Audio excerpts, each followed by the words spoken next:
institutions to be built physically, but also capabilities and relationships within communities that will take a generation to rebuild. It's an incredibly difficult challenge, and we really need to think about putting Gazans at the center of any conversations that we talk about rebuilding in, because those perspectives are the ones that we need to serve when we think about the future. Dr. Laith Humbly, thank you very much for your thoughts there. Dr. Humbly telling us about how specifically this latest episode of violence, specifically in Gaza, the occupation is played out in terms of, specifically in Gaza, healthcare infrastructure being targeted, a reminder of how significant a problem rebuilding in the future will be. Zain Bastrawi there for us in Ramallah. Thank you. Now, the Israeli Prime Minister's office has reacted to the World Court's proceedings, saying Israel does not recognise the legitimacy of the discussion at the International Court of Justice in The Hague regarding the legality of the occupation, a move designed to harm Israel's right to defend itself against existential threats. Israel said the discussion in The Hague is part of the Palestinian attempt to dictate the results of the political settlement without negotiations. It says it'll continue to fight this attempt, and its government and the Knesset are united in rejecting this wrong trend. Let's cross over to Hamda Salou, who's in occupied East Jerusalem. A defiant position from the PM, who really shows really no sign of accommodating international law.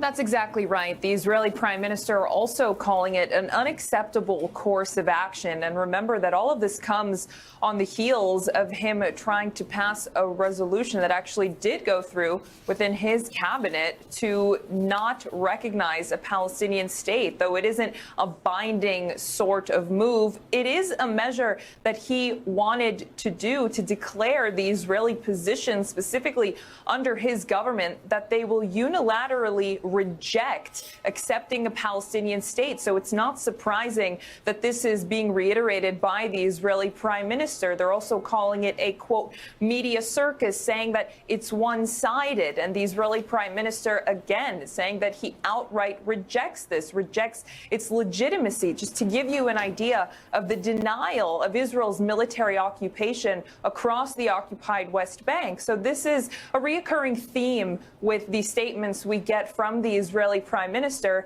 and it's not surprising in the slightest. And of course, the Israeli government seems to be giving us an idea of what lies ahead. What are they saying?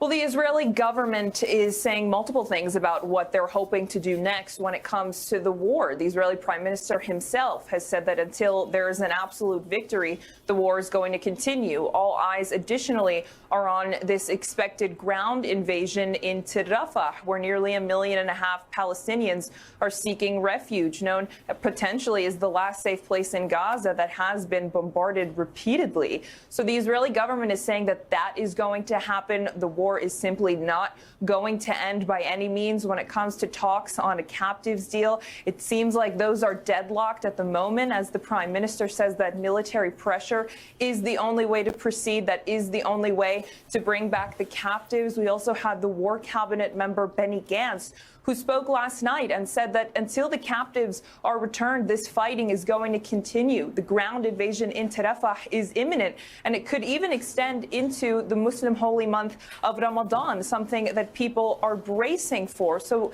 the government's position on the war is quite clear. Their position on what's happening at the ICJ is clear. They have had this blanket type of policy against any sort of criticisms of their moves, specifically militarily, even politically, when it comes to all the international pressure they're receiving, like from the United States, their biggest ally.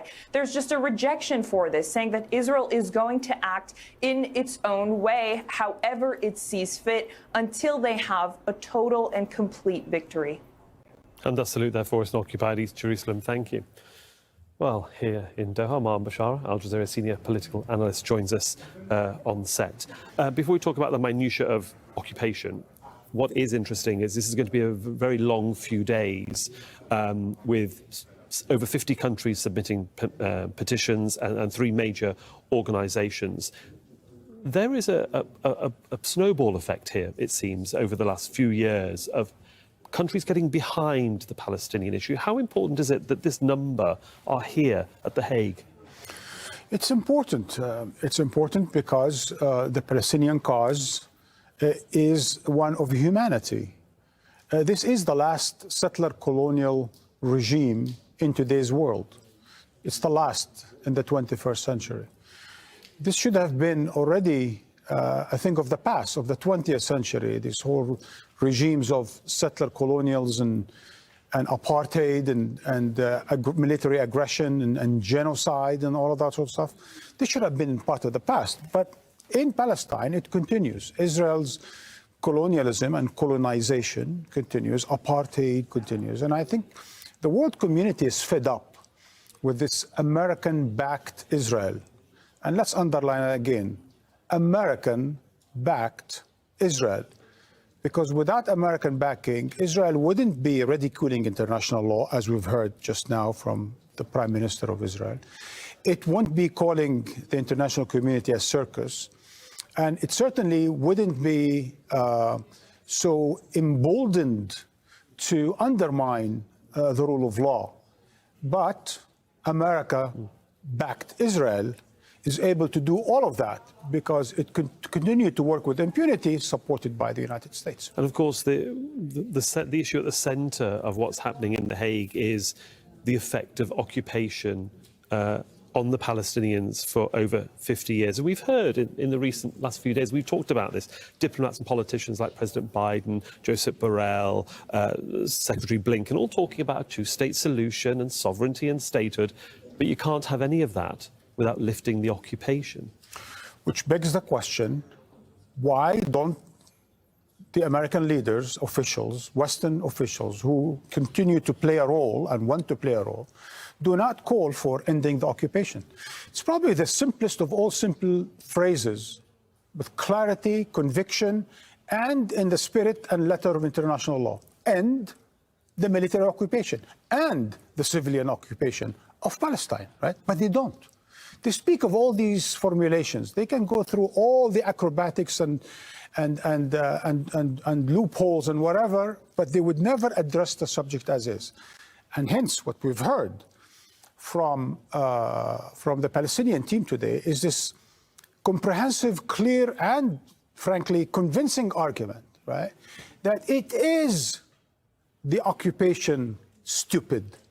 It's the occupation. It's the occupation that is the source of all evil in Israel-Palestine. There is no Palestinian-Israeli conflict. There's an Israeli occupation. It's the Israeli occupation that led to all the evils, including the October 7 attack on Israel, and including all the October 7s that we've had since October 7, including the genocide. Right? It is the reason why there's so much racism, why there's so much hatred, why we have an apartheid system, why there's so much theft of land, why there is so much denial of freedoms, basic freedoms of individuals, collective freedom of a people, always denied now for over 5 decades. Why? It's because of the occupation. And the worst thing of it all, Suhail, and I think we've heard a good amount about this today, is that occupation has been self-perpetuating, meaning it creates the reasons and the drivers for its existence, and that's why it continues to be. Hence, we moved from several thousand illegal settlers to 700 illegal settlers on occupied Palestinian territories. Mohammed Bashar, our senior political analyst, thank you. Now, Gaza